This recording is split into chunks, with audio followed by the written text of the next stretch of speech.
I'm cleaning the house, and I just got back from picking up medications, as well as going to welfare and going down to pick up some food. I picked up some vegetables. I convinced my roommate to start going as well, and he went down by himself and picked up some food, which is fantastic. So now we have all these eggs. He has his drawer of vegetables. I got my drawer of vegetables and food. But there is a problem. I can't drink lactose milk. So he has 3 gallons of milk. I got none. I gotta go buy some. I got some juice. But here's another problem. All this has to be eaten in only a couple days. This is why. If you see that date, today is the 28th or the 29th. Today is the 29th. This was produced on the 20th, and the sell-by date is the 22nd. That means that it is 7 days old, a week after the sell-by date. Now, as far as meat, they just freeze it. We've literally picked up meat from many places, or I picked up meat from many places, and it's rotten. It's rotten. You can't even eat it. Straight out of the freezer, you can't even eat it the first day you get it. This is chancy after 7 days, but it's okay.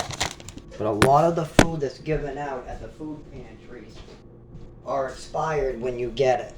Some of them are dented or exploded, or they're expired, and then you get sick from eating free food. So it's better to be very careful when getting free food. And that's why I go out and spend money and buy other parts to add to it. Like those vegetables are fresh and good. I can rinse them off and stuff them with fresh rice and egg like I did last time, or rice and meat if I could get fresh meat again at the grocery store. Again, I'll have to get paid. I have to pay $1,000 in back rent. I gotta get a water filter, more cleaning supplies. I gotta make sure I have transportation money to continue going to work, as well as any problems that occur in my household. My finances are what fixes it. So I gotta keep all that in mind while doing my grocery shopping. I also leave the house and I give my roommate permission as long as he asks me first to eat my food. And so that's another expense, but he's trying. That's all I ask of people. That you try to be a better person and you take responsibility for your mistakes. The second part of that, a lot of people over 60 have trouble with. The younger people are getting the hint. They're starting to take responsibility for their environment. Some of them take responsibility for their actions.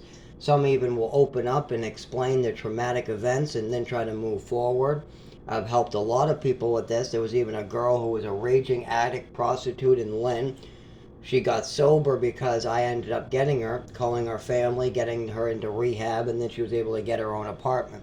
There was also a pregnant girl who got pregnant and thought the way out was to do drugs. I told her I wasn't going to give her any drugs. When she was hanging around following me, I didn't want to see her do any drugs. I would even destroy her drugs if I caught her with it. And then I called her family, or I tried to call her father and get him involved, but he wanted nothing to do with it. And it had something to do with incest, I guess, was the rumor.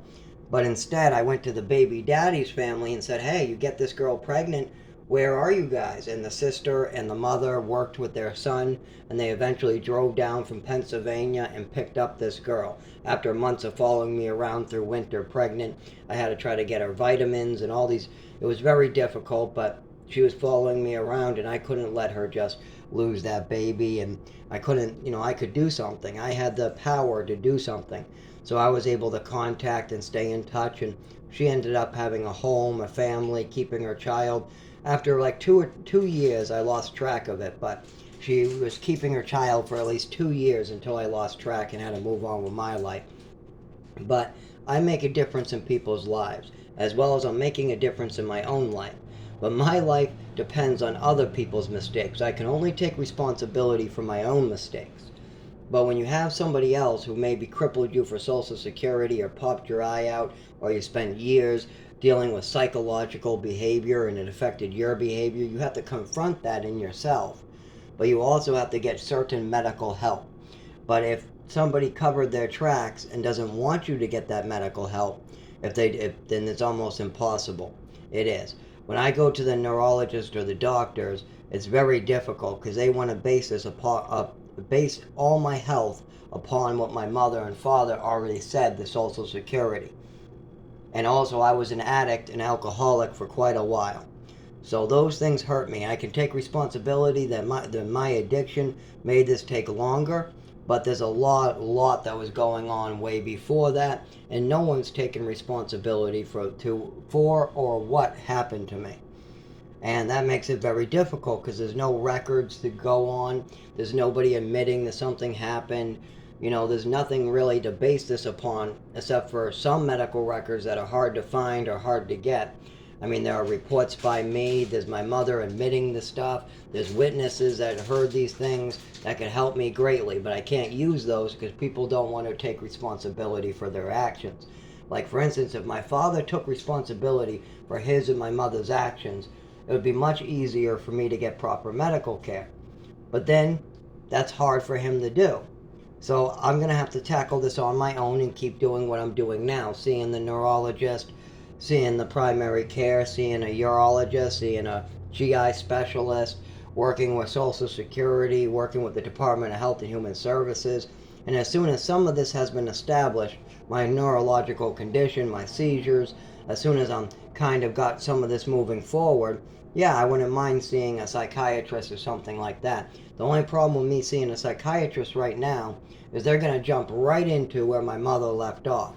Right into the same drugs, and then I'll get seriously hurt, I'll lose my job, my body will start failing me, and then my impulse control of my mind will start to go. So I got to be very careful with the pharmaceuticals I put into my body. And psychiatrists and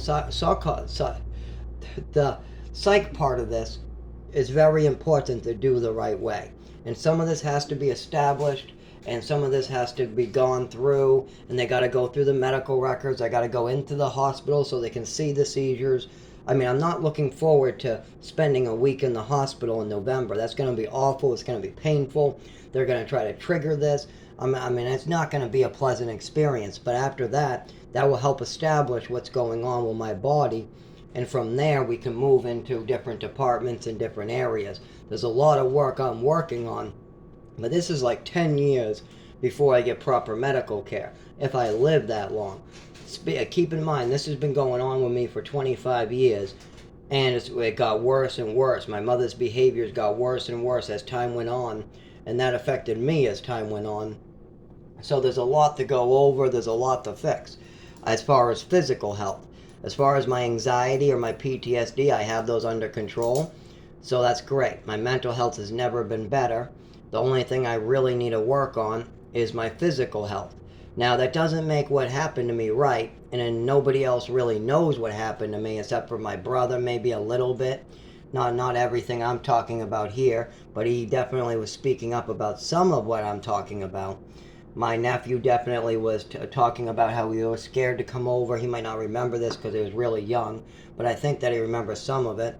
He also witnessed me removing the flesh from the bottom of my feet. He witnessed a lot of the weird behaviors in me that connect to nerve damage or some type of damage to my physical health. There was even a relative, I think it might have been my sister, but I'm not 100% sure, that was present when I got my mother to admit she gave me extra Epicac as a child. I also got her to admit that in front of other people.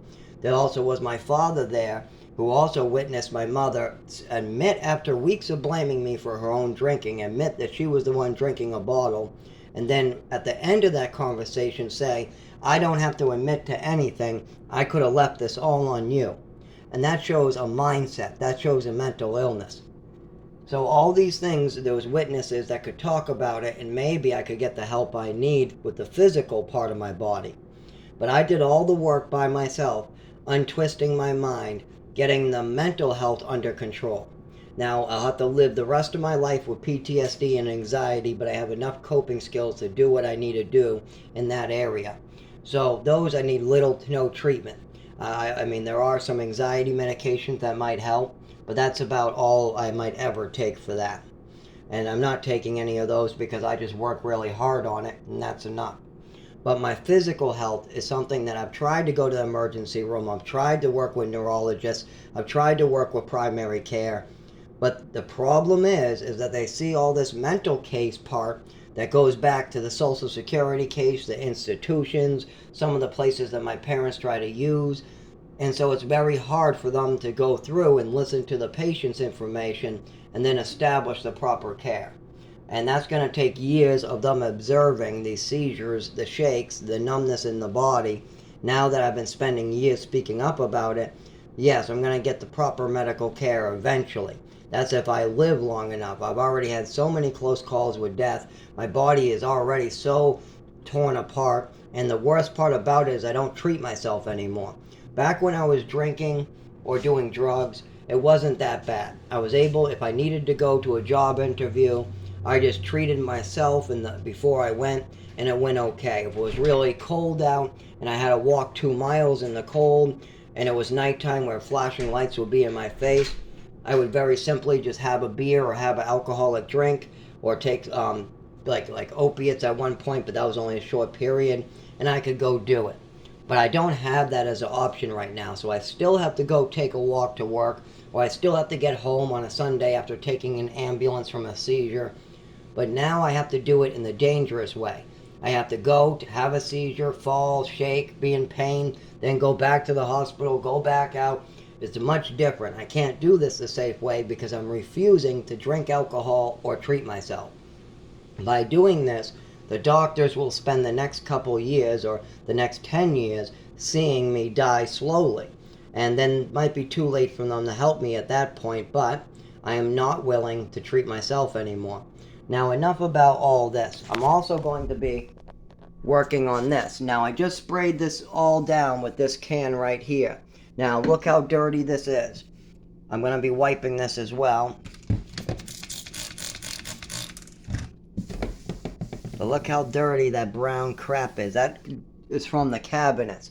Now, I've wiped this over and over, but you need special cleaner, and these droplets will still be there.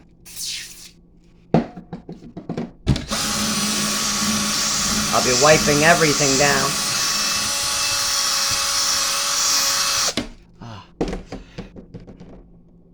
Yeah, I'm shaking a little bit. I got a lot more dishes to do today. Obviously, they get filled every day. But this needs a lot of work. You can see the black right here. So I'll be going over this today. And then again on Thursday. And then again next Tuesday or Sunday of this week. Until there's no more little spots on there. You see all those little tiny spots? That's what I'm getting off. And I just went over this just a couple days ago, but it doesn't all want to come off. You got to keep on going.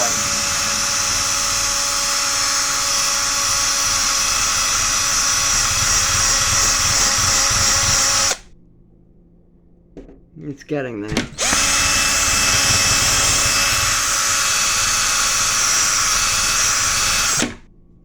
Still there. If you can see, now it's splattered too. So now I gotta clean up all the stove with the other sprays. Now these are all the same ingredients, so that's why I can use those too. They're both the same degreaser ingredients. I can't mix any bleach or anything. I can't mix any of the other cleaners with it. This bleach right here is what I was using earlier for other cleaning types of stuff. I just fill a bottle with bleach and I may have my own spray bottle.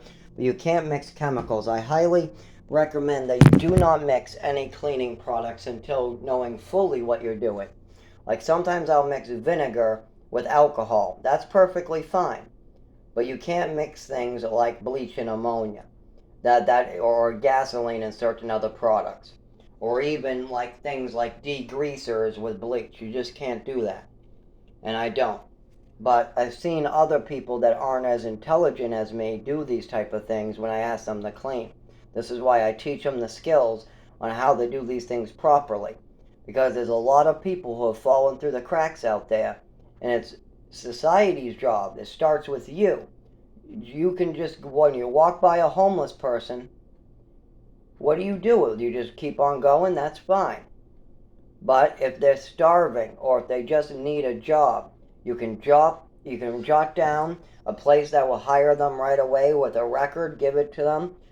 Some people even just don't have apartments. I've seen many people in the shelter that have jobs and they're looking to rent places out, but they just can't find a place. That's where I give them phone numbers of quick renters with cheap apartments. Now these apartments are just jumping off points. I do not suggest living in these apartments long term. But if you're waiting to try to get into something and you're about to lose your job, it's good to get into someplace quick. And there's not a lot of apartments available in the country. But I have a list of low-income apartments that hire almost on the spot. Usually it's anywhere from 1 to 6 months waiting list, as well as if you have the money to move in, you're fine. And we're talking about maybe $2,000 and you move in. That's all you need. $2,000 and you're in the door. You got to keep. You might have to repair a couple things, but then you have warmth. You got shelter. You got a refrigerator. You got a stove. You have everything you need to keep working and then get a better apartment. Because some shelters are traps. Keep that in mind. People lose their jobs because of shelters. People end up in dangerous situations because of shelters. People end up with diseases because of shelters. People end up with things like scabies, hepatitis, and AIDS, all because they slept in a shelter. That's it. Some other asshole stabbed them with a needle. Some other asshole had scabies and rubbed it on the same mattress. Some other asshole wants to try to open up a shower and grab or slap your ass. And then when you tell the staff this, do they want to handle it? Of course not. They don't. They want all this stuff to be quiet. So they do not get the authorities involved. If you say that somebody slapped your ass in the shower and reported the staff, they'll tell you, was there anybody to see it? Well, yeah, there was 3 people who saw it. Well, we're not going to deal with that, they tell you later. Or we'll talk to them. Then you come back, oh, we didn't find anything. Or when you get stabbed with a needle, somebody else's needle popping out of a backpack, and you go over the staff and tell them, hey, I just got stabbed with somebody else's dirty needle. We'll check the cameras. And they tell you they couldn't see it on the camera. When somebody threatens you with a piece of glass because you oversaw them smoking K2 and they're trying to keep you quiet by intimidation, and you tell them this person has a piece of glass, do they look for this piece of glass? No, they pull them up, they snitch you out, and then you get beat up on the street. These are the policies. And when somebody beats you up in the shelter, let's say that you're sitting in a chair and somebody comes over, pulls your chair back, and just starts hitting you, you both get thrown out. Even if you don't throw a punch, both parties are thrown out. Now you're out in the cold for the night because somebody else attacked you. Keep this in mind. This is what shelters are about. As well as if you apply for a job with a shelter address, jobs do discriminate. They're not supposed to, but they absolutely do. They do not want to hire people from the shelter. That's just not what they want to do. Same thing with renters. If you're living in a shelter and a landlord asks where you're coming from and you give them a shelter address, landlords are less likely to rent from you. If you don't believe me, you can ask any landlord in the area. You can ask my brother. I've even heard him speak about this, but I'm speaking from my own experience being in shelters, living out in the woods, renting, having low-income housing, and I've actually met and personally known 5 different landlords. And I've had full conversations about their beliefs, spiritual beliefs, their policies, what they think, what they feel. Most of the time it is, don't damage my property, pay my money, and I'll leave you alone. But they don't want anybody coming in that might not be able to pay them. It's all about money. Money is all they care about. That's the main concern of landlords. They're not concerned for your health. They're not concerned for the quality of their apartment. All they want is to make sure they do not have to invest money into their apartments. There's a lot going on, and if you're able to just spend the time fixing places up yourself, you can earn a lot of respect from a landlord. Like my landlord, I had some respect for me because I clean up the cigarette butts outside from other people. I get rid of wasp nests every winter. I pick up trash. I repair his apartment I live in, not from my own damages, from the tenants before damages, as well as I keep this place from getting damaged. And that will earn you respect through the landlords. And so keep this all in mind, that these are things you can do. But society needs to be working harder on helping one another. There are some people that have it easier, and that's by design. And then there are some people, disabled, elderly, low income, maybe they're like me and they were just born into a fucked up system. I mean, I went from living in a tent with my mother to an orphanage, to foster homes, to getting drugged by a foster parent, to getting adopted and drugged by a foster parent, then having my name used repeatedly and having my mind twisted, and having my body damaged, Then I ended up getting moved all the way across the country to Texas, New Mexico, Mass, Maine, all different towns in each one of these states. And I also missed out on education. There were at least 4 years of my life, not all at once.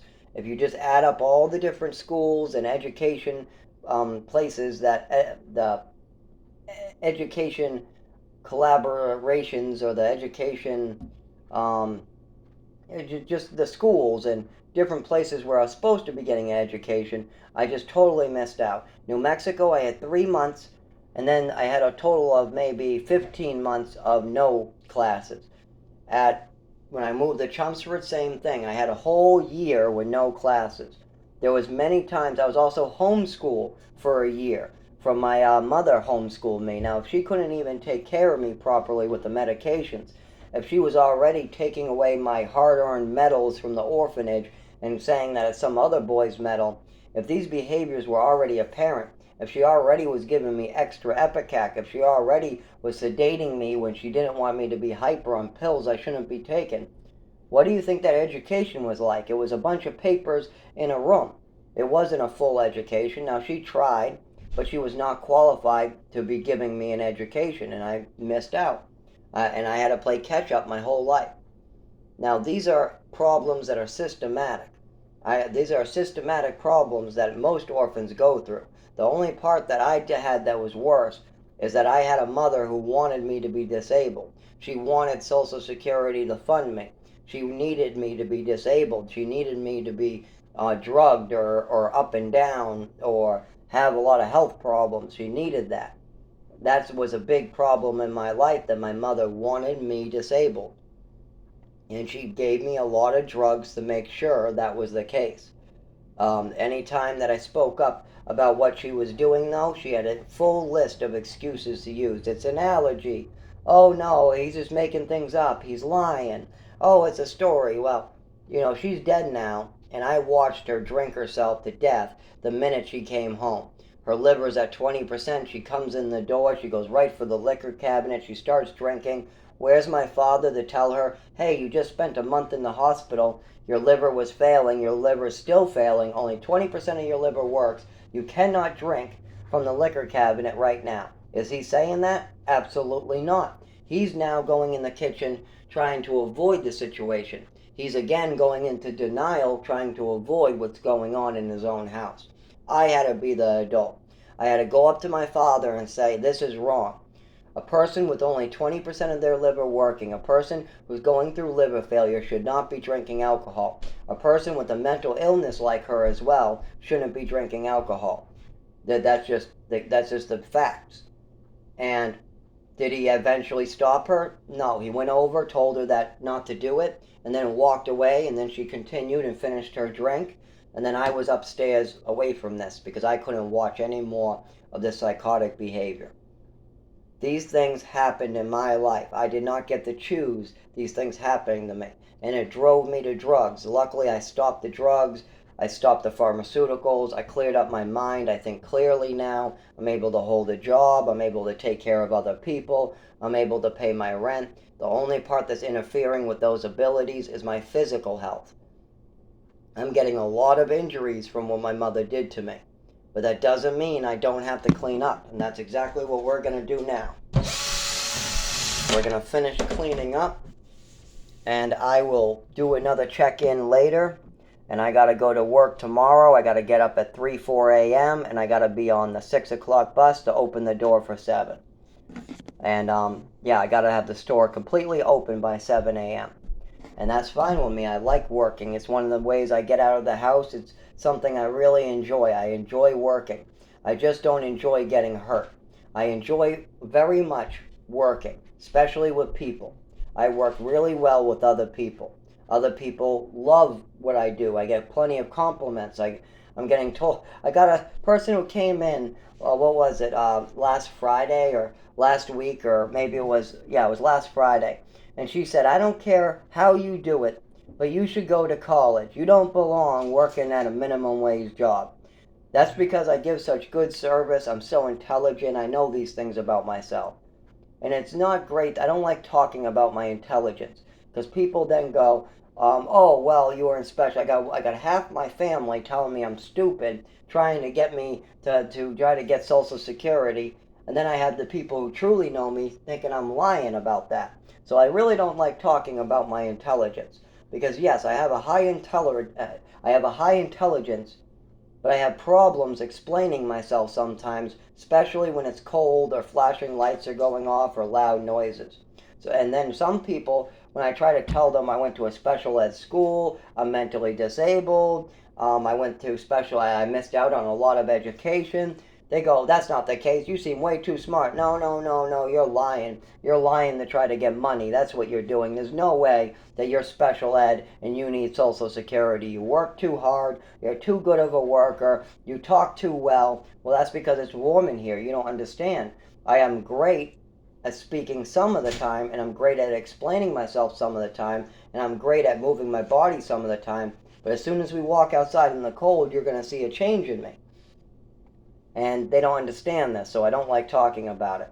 And then if I go on the other end where I try to explain how I'm intelligent or how I understand fully complex ideas, I fully can understand things that most people can't understand, then people just think I'm some genius and they don't want to deal with it. They think I'm over exaggerating or I'm trying to brag. That's the word. I'm being pompous and I'm trying to brag. So I don't really like speaking about either.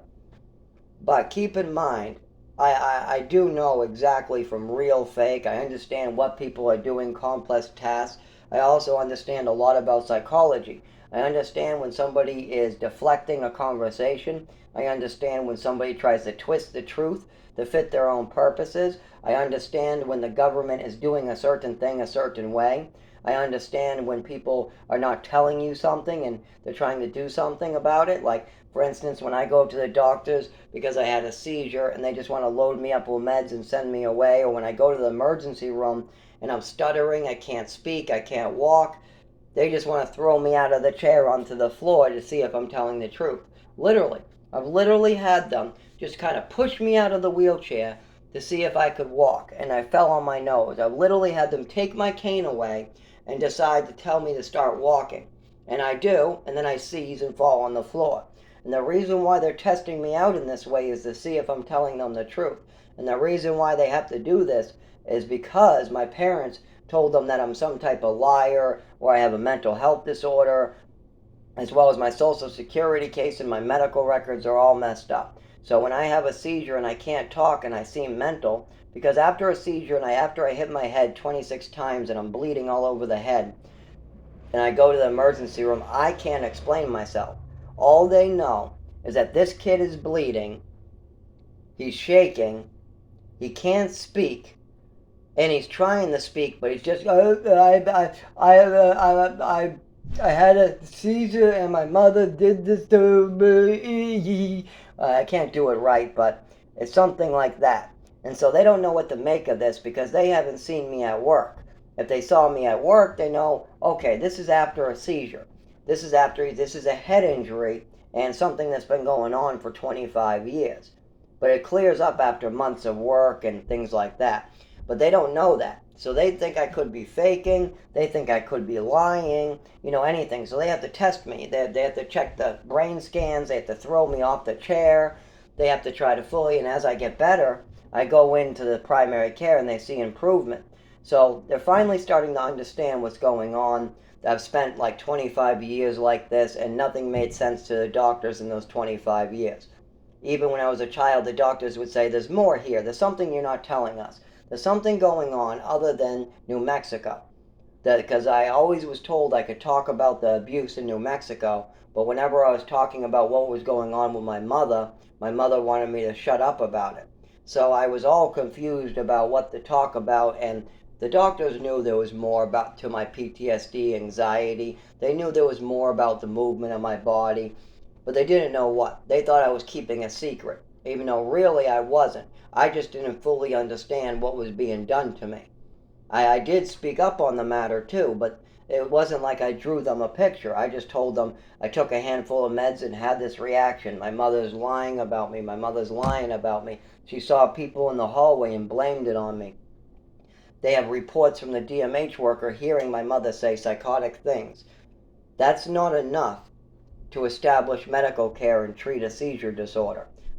But now they fully do understand what's going on, and they've tortured me enough, they've played with my body enough, they've done enough to me to make sure that they know that this is real, as well as I've spent lots of time in the emergency room, them overseeing me. Now I have to get back to work, so I'll try to talk about this again later. Keep in mind this is very stressful stuff to talk about. It's not easy for me to talk about it, but it's the God-given truth. I wish it was fake. I wish it was some fantasy, because then I would be much easier to deal with. But no, it's not. It's real, and it has to be dealt with, and that's what I'm going to do. Now, obviously, my father is not going to take responsibility for his actions. He may even try to cover up his tracks. He might even try to have me hurt so I can't speak no more.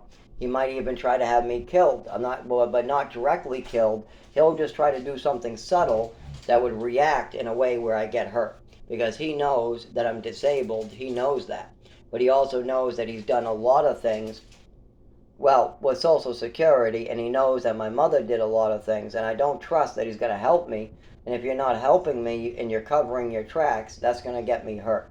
Like, for instance, let's say he called my doctor and told him not to listen to me. Let's say that that's what they did. Let's say my father and his third wife, who knows nothing about this, decides to call my doctor behind my back and tell them not to listen to me. Well, that would get me killed. I don't have much time left to figure out what the treatment is, to get a diagnosis and a treatment for these seizures, the nerve issues, the lack of ability to walk, move my arms, and talk. These things are very important. You need to be able to walk. You need to be able to use your arms. You need to be able to talk. And so if he did that, most likely it would result in me getting killed, because they would probably take much longer to listen to me and get things done. Now, of course, they're going to have to run lots of painful exams. They're going to have to do lots of testing, and it's going to take lots of years, because these machines and the way you diagnose these type of problems are usually based off of family records. Usually you have a family member reporting these symptoms in you. I don't have that. I have a cover story. That's what I have. I have a medical cover story, and that doesn't help me at all. My mother and father try to use a cover story to get Social Security, and that doesn't help diagnosis at all. So I have to go fresh. I have to start a fresh medical file. I have to get tested, poked, prodded. I have to have a lot more seizures. I have to have a lot more injuries before I'll get proper treatment.